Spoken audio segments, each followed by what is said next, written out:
Four things that happen when the two witnesses rise. The world finally unites over two dead bodies in Jerusalem. They celebrate. They send gifts. They think they've won. The party lasts 3.5 days. Then the bodies stand up. Four things happen next. And by thing number 4, every kingdom on earth begins changing hands. Number 1. Supernatural fear falls on the world. The first thing that happens when the two witnesses rise is recorded in Revelation 11:11. And I need you to picture this moment, because the details matter more than most people realize, and they're going to become essential when we examine how heaven responds in thing number 2. And after 3 days and a half, the Spirit of life from God entered into them, and they stood upon their feet, and great fear fell upon them which saw them. The Spirit of life from God entered into them. This isn't resuscitation. This isn't a near-death experience where someone's heart starts beating again after medical intervention.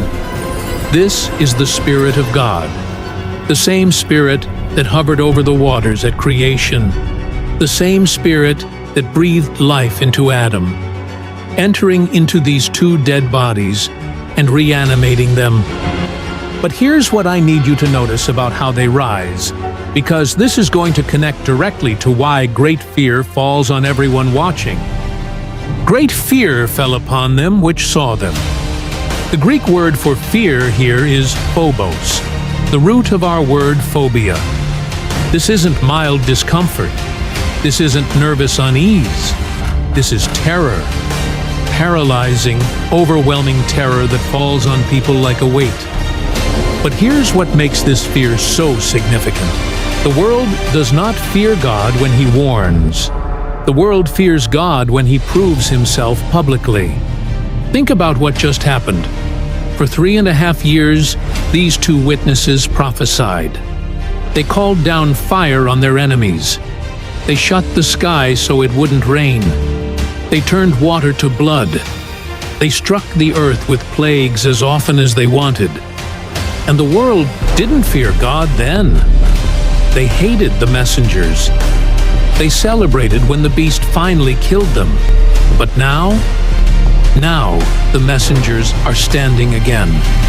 And suddenly, the fear that should have been present all along crashes down on the world like a tidal wave. The same people who laughed now cannot move. The same people who sent gifts to celebrate the death of God's prophets now stand frozen in terror. The same people who mocked the message now face the undeniable reality that the God behind the message is real, and He is not finished. But here's what makes this even more terrifying. The fear doesn't end with the resurrection. The resurrection is just the beginning. Because what happens next proves that God isn't just watching from a distance. He's about to speak. Number 2. Heaven speaks out loud to earth. The second thing that happens when the two witnesses rise takes the terror to an entirely new level. And this is one of the most remarkable moments in all of biblical prophecy. And it's going to become even more stunning when we see what happens immediately after in thing number 3. Revelation 11:12.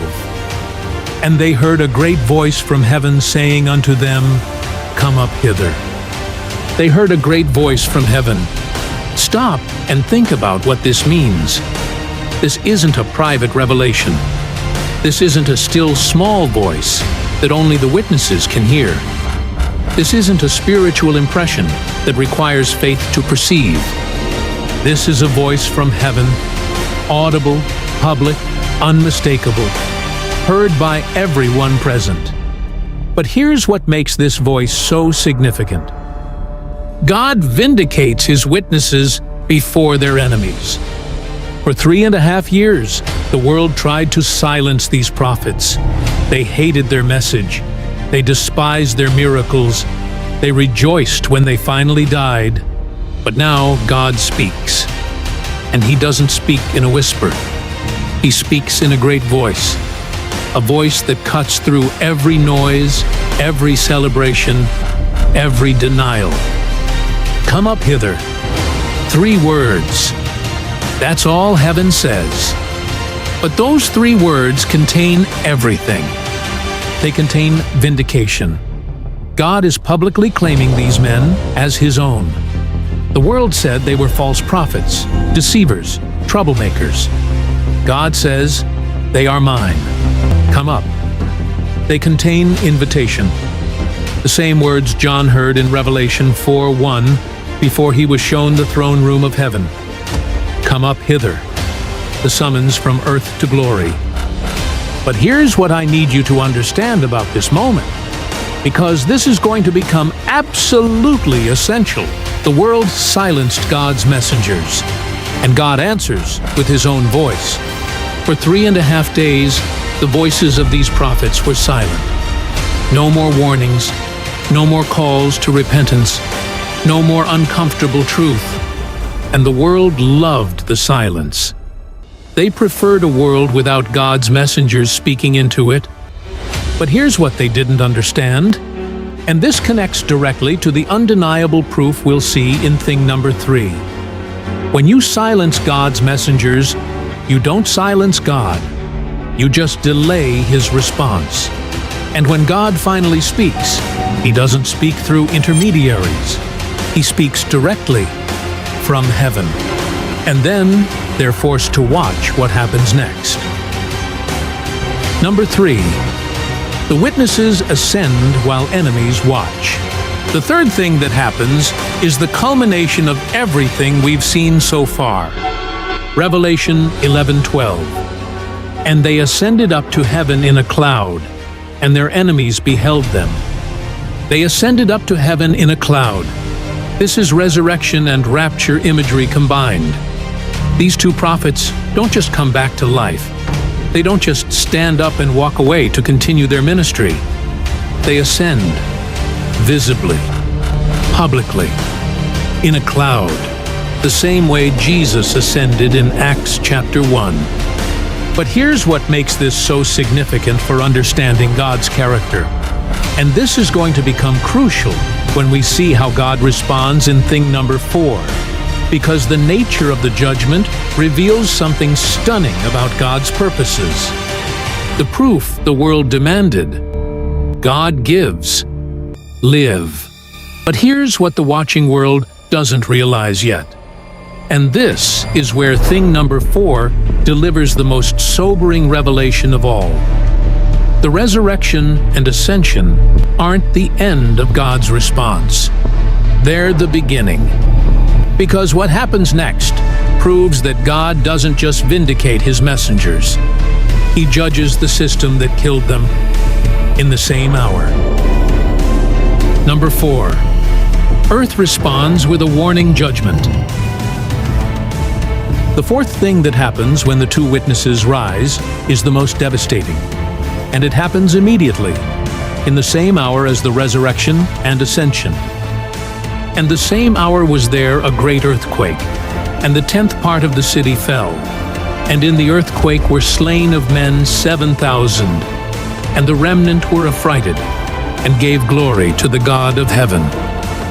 The same hour, not the next day, not after time for the world to process what just happened.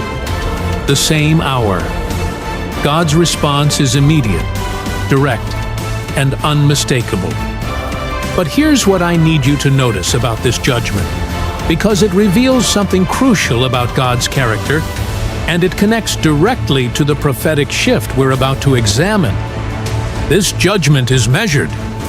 Look at the details. The 10th part of the city fell, not the whole city. 1/10. 7,000 were slain, not 7 million, not the total population, a specific measured number. This matters because it shows us what kind of judgment this is. This is not final wrath. This is not the bold judgments that will come later.